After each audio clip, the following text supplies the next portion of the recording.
ایک سوال جو بڑے تواتر کے ساتھ گزشتہ دنوں میں ہمیں موصول ہوا، لوگوں کا ایک اضطراب بھی ہے، پس منظر تو فلسطین کا ہے، اسرائیل فلسطین کا اس وقت جو کانفلکٹ ہے اس پر تفصیل سے بہت بات ہو چکی ہے، وہ زیر بحث نہیں ہے، لیکن اسی سے متعلق ایک سوال ہے، اور یہ بلکہ جو گفتگو ہم کر رہے تھے کہ ہر پس منظر کی ایک بحث ہوتی ہے لیکن اس کے اندر کچھ آفاقی اصول قاعدے بیان ہو جاتے ہیں۔ ہم سے پوچھا ہی گیا ہے کہ مان لیں بالفرض اس وقت کہ امریکہ ہو یا اسرائیل ہو وہ ظلم کر رہا ہے، میں اگر امریکہ کا شہری ہوں اور میں امریکہ میں ریاست کو ٹیکس دے رہا ہوں اور میرے ٹیکس کے پیسوں سے وہ اسرائیل کی مدد کر رہا ہے یا کسی اور ملک کی مدد کر رہا ہے جو ظلم کر رہا ہے اور میرے نزدیک وہ ظلم ہے،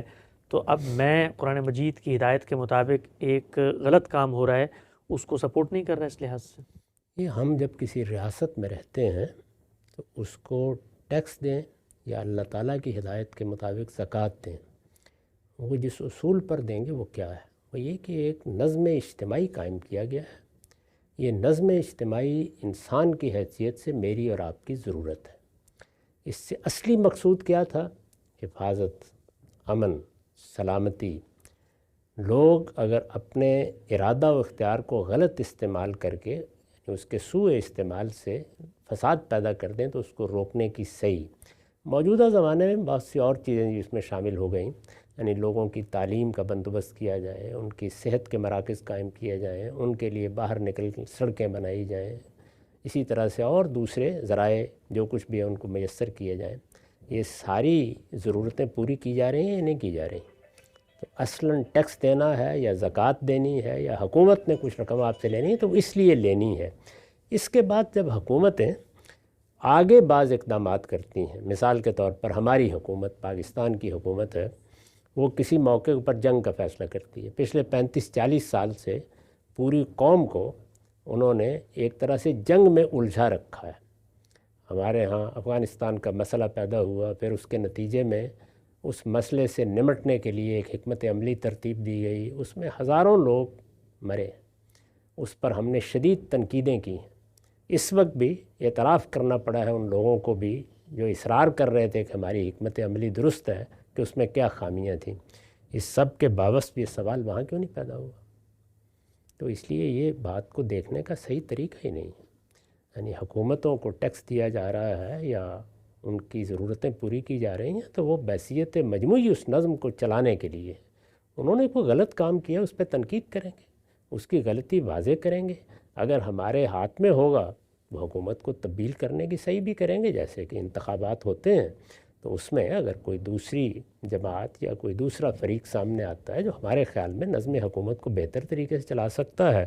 ہم اس کے حق میں اپنی رائے دے دیں گے۔ حکومت کو تبدیل کرنے کے جو ذرائع موجودہ دنیا میں وجود میں آ گئے ہیں، ظاہر ہے کہ ان سے فائدہ اٹھایا جائے گا۔ اسی طرح جن جگہوں پر حکومتیں تبدیلی نہیں کی جا سکتی تو وہاں تو آپ زبان بھی نہیں کھول سکتے، یعنی سعودی عرب میں کیا کریں گے، ایران میں کیا کریں گے، اور ذرا ازرائے کرم بتا دیجئے یہاں طالبان نے حکومت قائم کیا وہاں کیا کریں گے؟ تو یہاں تو اس کے پورے مواقع ہیں کہ آپ تنقید کریں، آپ احتجاج کریں، آپ اپنی بات کہیں۔ میرے نزدیک یہ استدلال بالکل غلط ہے، نہ عام لوگوں کو نشانہ بنانا چاہیے اس کی بنیاد پر، جیسے کہ بعض لوگوں نے استدلال کیا کہ یہ لوگ چونکہ ٹیکس دیتے ہیں تو اب بے گناہوں کو مارا جا سکتا ہے، اب غیر مقاتلین کے خلاف بھی حملہ کیا جا سکتا ہے۔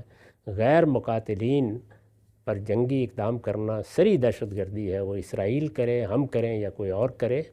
ہر حال میں اس سے خدا کی پناہ مانگنی چاہیے۔ جنگ کے بھی کچھ آداب ہیں وہ ہر حال میں ملحوظ رکھنے چاہیے۔ بس یہ باتیں کہنے کی ہیں، اس طرح کی چیزیں جو لوگ بیان کرتے ہیں ان کی کوئی حقیقت نہیں ہوتی۔ ہم سب خاتمہ کرتے ہیں۔ یہ تعاون الاسم کے بارے میں عام طور پہ کہا جاتا ہے کہ جی کوئی معصیت کا کام ہو رہا ہے، اگر آپ نے سپورٹ کیا ہے انڈائریکٹلی بھی تو یہ تعاون ہوتا ہے، تو اس میں جو نقطہ آپ بیان کرتے ہیں کہ وہ ایک تو یہ ہے کہ پہلے میرے دائرۂ اختیار میں ہو، یہ تو میں کر ہی نہیں رہا اپنی ذات کے اندر براہ راست، لیکن میرے پیسے سے اگر ٹیکس کے پیسے سے کوئی ظلم کر بھی رہا ہے تو تعاون الاسم میں تو مجھے اس سے کوئی منفعت ملنی چاہیے۔ اگر میں نے چور کو سیڑھی لگا کے دی ہے تو وہ اگر میں اس سے حصہ لے رہا ہوں تو سمجھ میں آتا ہے، لیکن میری اگر سیڑھی کی دکان ہے کوئی لے جا کے وہاں سے چوری کرتا ہے تب تو میں مکلف نہیں ہونا اس میں۔ یہاں تو میں نے عرض کیا کہ وہاں چاہے سیڑھی کی دکان ہے، یہاں تو میری ضرورتیں ہیں،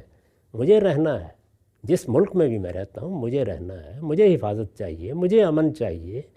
مجھے وہ لوگ جو فساد پیدا کرتے ہیں ان سے نجات حاصل کرنی ہے، سڑک میری ضرورت ہے، اسپتال میری ضرورت ہے، تعلیم اور صحت کی ضرورتیں میرے لیے ہیں، یہ سب کام میرے لیے ہو رہے ہیں۔ تو یہ مقاصد ہیں جن کو سامنے رکھ کر نظم حکومت قائم ہوتا ہے۔ اب نظم حکومت جہاد کے بارے میں غلط فیصلہ کرتا ہے، قتال کے بارے میں غلط فیصلہ کرتا ہے، دوسرے ملکوں کے ساتھ معاملہ کرنے میں غلط فیصلہ کرتا ہے، کہیں قائم بالقسط نہیں رہتا، کہیں تعصبات میں مبتلا ہو جاتا ہے، تو ان پہ تنقید کی جاتی ہے۔ یعنی اس میں ٹیکس دینے والے نہ مجرم ہیں اور نہ یہ کوئی صحیح طریقہ ہے کہ ان کو ہدف بنا لیا جائے۔